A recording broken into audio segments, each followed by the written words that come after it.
Assalamualaikum warahmatullahi wabarakatuh. Perkenalkan nama saya Rizka Dwi Amalia dengan NIM 554124019. Saya dari kelas A, jurusan Teknik Arsitektur. Em, baik, untuk kesempatan kali ini saya akan mempresentasikan hasil perancangan saya yang berjudul Perancangan Kawasan Perkantoran Tingkat Kecamatan. Adapun tujuan dari presentasi ini adalah untuk menjelaskan latar belakang, analisis tapak, konsep perancangan, serta hasil desain dari kawasan perkantoran yang saya rancang. Baik, saya masuk ke latar belakang. Latar belakang dari perancangan kawasan ini didasarkan pada kebutuhan akan fasilitas pemerintahan tingkat kecamatan yang lebih tertata, efektif, dan representatif. Seiring dengan perkembangan wilayah dan meningkatnya kebutuhan pelayanan masyarakat, diperlukan sebuah kawasan perkantoran yang mampu menampung berbagai aktivitas administrasi pemerintahan dalam satu area yang terorganisasi dengan baik. Lanjut, saya masuk ke tujuan. Tujuan dari perancangan ini yaitu menyediakan fasilitas perkantoran yang mendukung aktivitas pemerintahan tingkat kecamatan, menciptakan kawasan perkantoran yang tertata, mudah diakses, dan nyaman bagi masyarakat maupun pegawai, dan menghadirkan konsep perancangan yang memperhatikan aspek lingkungan, sirkulasi, dan fungsi ruang.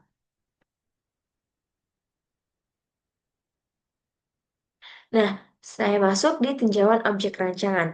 Untuk pengertian dan fungsinya, kawasan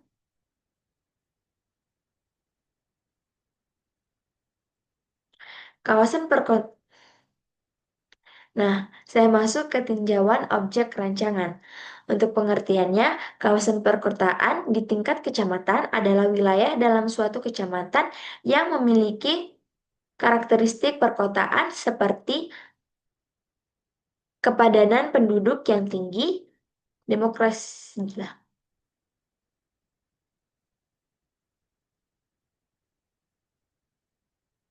Baik, saya masuk di tinjauan objek rancangan.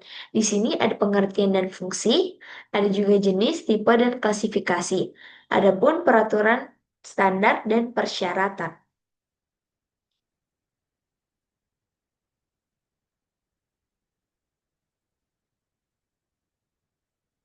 Baik, untuk pengertiannya, kawasan perkotaan di tingkat kecamatan adalah wilayah dalam suatu kecamatan yang memiliki karakteristik perkotaan seperti kepadatan penduduk yang tinggi, dominasi kegiatan non-pertanian, serta tersedianya berbagai fasilitas pelayanan umum, ekonomi, pemerintahan, dan sosial. Kawasan ini biasanya menjadi pusat pelayanan masyarakat di lingkup kecamatan, tempat berlangsungnya aktivitas administrasi pemerintahan, perdagangan, pendidikan, dan jasa yang melayani masyarakat di wilayah kecamatan maupun sekitarnya. Secara sederhana, kawasan perkotaan tingkat kecamatan ini dapat dipahami sebagai pusat kegiatan dan pelayaran masyarakat dalam wilayah kecamatan yang berkembang dengan ciri-ciri perkotaan. Kita langsung masuk ke jenis objek. Kawasan pertanian tingkat kecamatan merupakan berbagai elemen atau fasilitas yang dirancang untuk mendukung kegiatan pemerintahan dan pelayanan masyarakat. Objek utama biasanya berupa bangunan kantor camat yang berfungsi sebagai pusat administrasi pemerintahan di tingkat kecamatan. Untuk tipe kawasan perancangan di kawasan perkantoran tingkat kecamatan merupakan bentuk pengelompokan kawasan berdasarkan fungsi kegiatan yang berlangsung di dalamnya. Kawasan ini umumnya dirancang sebagai kawasan pemerintahan terpadu yang menjadi pusat administrasi dan pelayanan masyarakat di tingkat kecamatan. Klasifikasi objek perancangan di kawasan perkantoran tingkat kecamatan ini berdasarkan fungsi dapat dibedakan menjadi beberapa kelompok fungsi. Yang pertama, ada fungsi utama, yaitu bangunan yang secara langsung digunakan untuk kegiatan pemerintahan dan pelayanan masyarakat. Untuk fungsi kedua adalah fungsi pendukung, yaitu bangunan atau fasilitas yang membantu kelancaran kegiatan utama seperti ruang rapat, aula pertemuan, dan lain-lain. Untuk fungsi yang ketiga, yaitu ruang atau area yang dapat digunakan oleh masyarakat umum seperti halaman depan, plaza, taman, dan lain-lain. Untuk fungsi yang terakhir atau fungsi yang keempat, yaitu servis fasilitas yang mendukung operasional kawasan perkantoran seperti area parkir, pos keamanan, fungsi utilitas, dan fasilitas lainnya. Untuk peraturan yang digunakan biasanya mengacu pada ketentuan tata ruang wilayah, peraturan bangunan, gedung, serta kebijakan penerimaan daerah yang mengatur pemanfaatan lahan dan pembangunan fasilitas pemerintahan.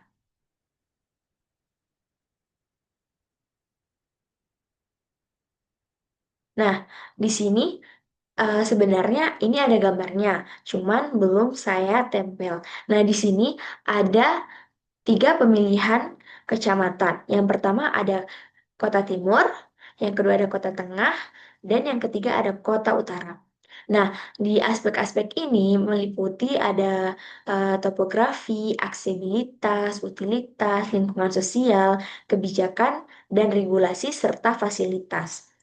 Untuk topografi di Kota Timur, secara umum kondisi lahan di Kota Timur relatif datar sehingga memudahkan proses pembangunan dan pengembangan fasilitas. Nah, untuk skornya di sini 20.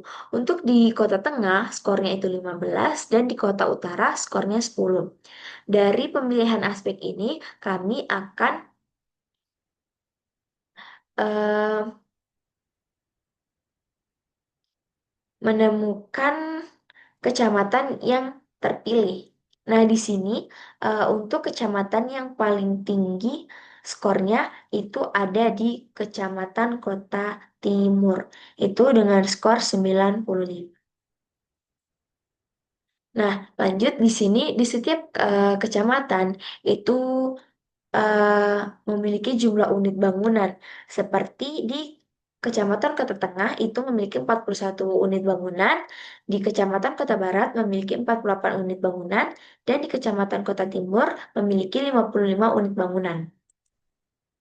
Nah, ini adalah set plan yang terpilih yang berlokasi di Kecamatan Kota Timur. Nah, untuk analisisnya di sini ada vegetasi. Vegetasi apa saja sih yang ada di set ini? Nah, untuk vegetasi di sini ada rumput liar dan semak-semak. Terus juga ada pohon peneduh serta kondisi existing. Lanjut, di sini ada analisis hidrologi. Apa sih analisis hidrologi itu?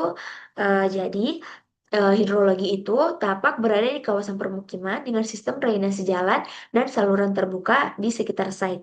Air hujan pada tapak kemungkinan mengalir ke saluran lingkungan lalu menuju ke sungai. Karena lahan relatif datar dan luas, kemungkinan akan terjadi genangan saat hujan lebat jika drainase tidak baik. Untuk analisis topografi, di sini kemirikan lahan relatif landai dari 0 sampai 5% sehingga memudahkan pembangunan. Terus lahan berupa dataran terbuka yang sebelumnya digunakan sebagai lahan kosong atau lapangan. Untuk analisis geologinya, tanah dominan berupa tanah aluvial dan lempeng. Wilayah Gorontalo berada pada zona tektonik aktif Sulawesi sehingga memiliki potensi gempa sedang. Terus juga perancangan harus mengikuti standar bangunan tahan gempa. Nah, di sini masuk ke analisis SWOT yang terdiri dari 4, yaitu strength, weakness, opportunity, dan threat.